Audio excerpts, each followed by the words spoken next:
This evening, Channel 7's Wayne Friedman with the story of a struggle to cross the finish line between fame and obscurity.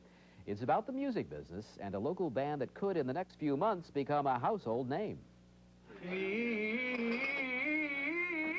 If you sensed a tension in this backstage room... Excited. Nervous. It has everything to do with some shadowy figures in the hall out front. Even though we'd like to think this is like every other gig, it's not.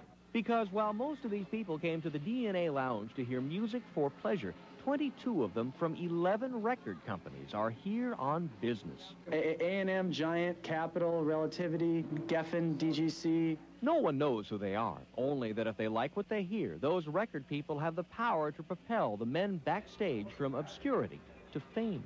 It hit us like an atom bomb, all at once. And, 1 minute we were talking about what was going to be our next show and, where we're going for Christmas, and then the next minute we were talking about what attorney was coming up what day and what time we had to call John in L.A. Until 5 weeks ago, The Sun was just another alternative rock band churning it out in the catacombs of the San Francisco rehearsal hall. They worked regular jobs all day, then they practiced all night. They knew they were onto something, but nobody noticed. Not till a friend told an acquaintance who heard a tape, who passed it to a big management company, which nibbled and started a feeding frenzy. They'll call you from their, L.A. car phone, and they're going, Josh, really excited, sounds great, I'm excited. Hey, this person hasn't even heard the tape, and they're excited. We're all excited here, very, very savvy. I'll tell you what, we're going to give you a call. You like shrimp, you like sushi? I don't, but we'll tell you what, we'll go out for Japanese food. It's going to be Marvy, it's going to be great, it's going to be savvy. We're excited, I'm excited. Jerry's coming out, he's excited. We're going to have a very exciting dinner. I feel good about this. I would sing it and not worry about notes. There is more work than glamour to being in a band these days. The odds of being signed by a record company and then of making the charts are infinitesimal. There is a certain point where you decide to make a commitment or a decision, and you have to stick to it. There's no going back. If you got your minds focused so far into something, so deep into something, then nothing else seems to matter. And that, yeah. You just have no real choice but to push on and live your life, And in this case, they've chosen music and faith in each other and hard work in that order. Go to DNA on Tuesday. Oh, okay, The Sun, huh? But success is a demanding mistress. For an unsigned band, it means doing their own public relations on the streets of San Francisco's hate.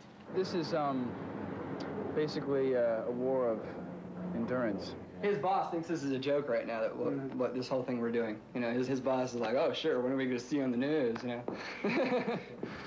Who's boss? Randy's boss. Yeah. You want any message for your boss, Randy?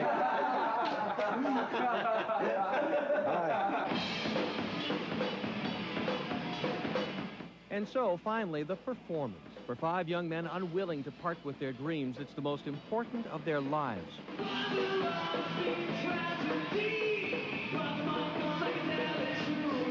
You don't want to let yourself down or your friends or your family, but there is that chance that you're scared that maybe you will have to settle for the life that you already have.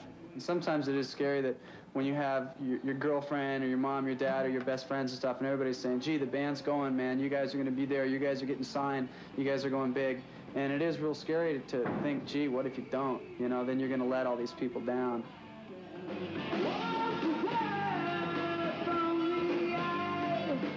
Ten days after their show, The Sun is still getting nibbles and promises they still feel on the brink of success.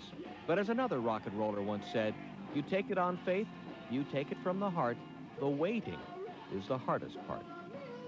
In San Francisco, Wayne Friedman, Channel 7 News.